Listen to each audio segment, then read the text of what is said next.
I keep telling them. They need to listen. Because that Magi greatness is real, people.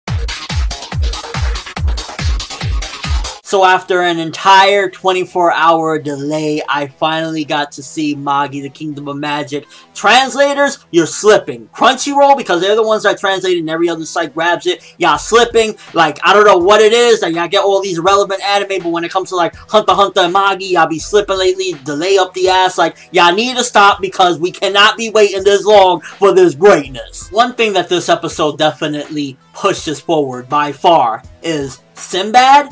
You got competition, bro. You ain't the only godlike being right now on this planet, because this Cohen dude, what he did in this episode, manly as fuck, and it just showed between all the characterization you got in this episode of this dude and just the battles, what you got to actually see for yourself of how beast he is.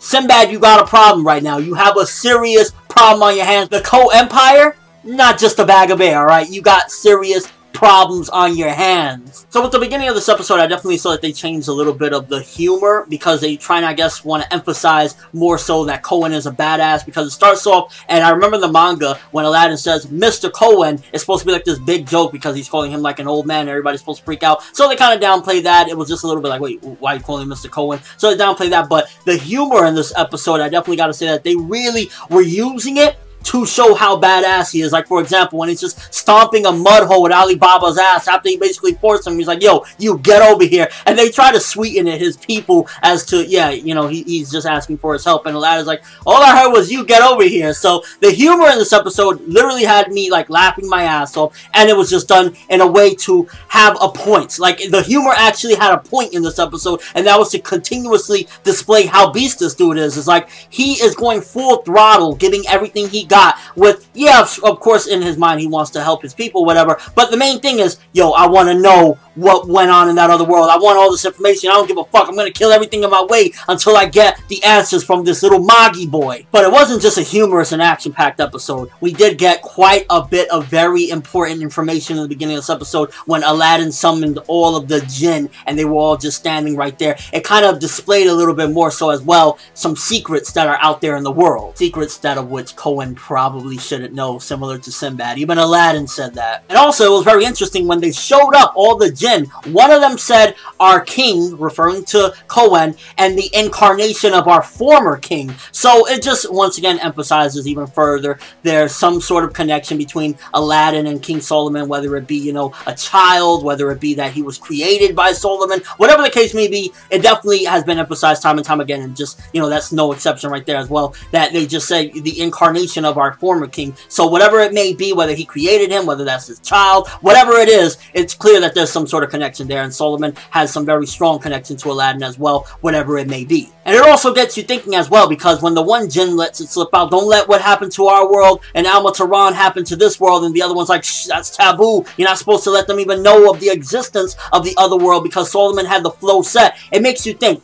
could Aladdin, if he does indeed end up telling Cohen about the other world, could that somehow have a domino effect onto the plans that Solomon had? Maybe Solomon set everything up in motion and the flow was set so that everything will happen for a reason, and Aladdin's not supposed to tell anybody. None of the Magi, if they have any knowledge of the previous world, Al-Mataran, aren't supposed to tell them, because maybe Solomon had everything set so everything will go in a certain path. Maybe Solomon had destiny set up, possibly, because this man, you know, for all we know, he could have just been like a god, because he just, from what we hear, he was just this king, he had this much power. It's a possibility. Maybe he had the rook set up so the flow will go perfectly to have a happy ending in this new world. But if Aladdin goes and spills the beans, maybe it's a possibility that the flow that he set up will fuck up. And that's probably why he told them, yo, nobody say anything about the previous world. I have everything set up and it's a certain path. So by Aladdin, you know, possibly spilling these beans, or anybody telling them about this previous world, it could fuck shit up. Can't remember in the manga exactly, but it messed up, and I'm not trying to spoil anything, but I'm curious, was that actually in these chapters that they call that thing Elah or whatever? So just hit every mark perfectly. It hit the comedy, so you just had laughs, and the comedy had a reason to it. It wasn't just like, oh yeah, look up Paimon's tits. By the way, anybody notice that that jinn had no nipples? Was that a reason? The reason, check.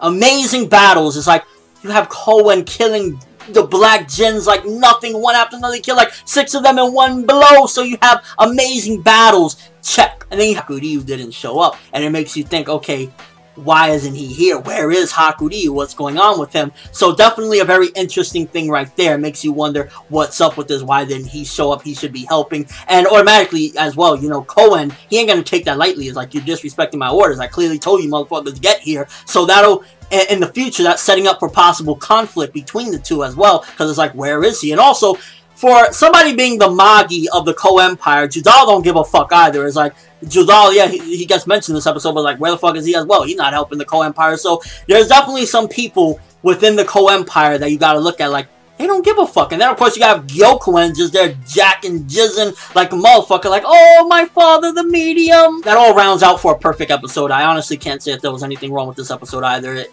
hit every home base, and it was probably even better than last week's episode because there was no continuity issues. If anything, I could say, yeah, fuck the censoring because, you know, they censored out the nipples. But really, does having nipples whited out really ruin an episode? Hashtag fuck this episode because there's no nipples. I'm giving this bad boy 10 out of 10. Just gave story progression, character development, characterization of Koen, and just emphasizing that he's a true badass. And I feel as though this really sets up that, because we already know how badass Sinbad is. We know Sinbad is a fucking G and a motherfucking ab. We know Sinbad is that dude, don't fuck with Sinbad. He's a nice guy, well, seemingly a nice guy, but you don't fuck with him. But then within this one episode, this Koen guy shows up and it's just like, he's badass too! Like, 2 monsters right now. This episode's set up for a second monster, and if they ever go to war, oh my god. Well, first they gotta get past this because this medium ain't no joke either. But if it ever comes a time where they gotta go toe to toe, it's going to be a massacre. This episode's set up for what could be a massacre. At the end of the day, I'm calling it as I sees it. In this episode, 10 out of 10, kick motherfucking ass. And also, quick mention, this episode actually is 23 out of 25. I thought we were going to end at 24 because the original Labyrinth of Magic ended at 24, but we have confirmation it's 25 episodes, so we have 2 more episodes to go. That's fucking awesome because I thought, you know, we were going to get 24, so an extra episode, hell fucking yeah, I'm all for that. So definitely we have confirmation that there's 2 more episodes. But let me know what you guys think. First of all, anime only viewers, why isn't Hakuryu there? Is this his show of rebellion, especially during crises like this? Is this him telling Koen, yo, fuck you? Also, what do you think this whole connection with Aladdin and Solomon is when the djinns show up and say the incarnation of our former king? Do you think it's the child? Do you think it's he created him? He's some sort of creation via the Rook? Also, do you think there's a possibility that Solomon had destiny set out via the flow of the Rook, and Aladdin telling Koen this, or telling anybody this for that matter, could potentially ruin the destiny that Solomon possibly had planned out for this world? And just your overall thoughts of this Magi greatness. Honestly, if anybody says this episode is ass, they don't know what they're talking about. This episode was fucking amazing. At the very least, you gotta think that this episode was very good or great. Come on, like, really? But that's all I have with this review. Thanks for watching. Hope you enjoyed. Thumbs up for the man himself, Koen, because, like, there ain't nobody else that started this episode. He was fucking stomping Alibaba's ass in a volcano. Come on! For that world, and as always, people, have an awesome day. That Magi greatness.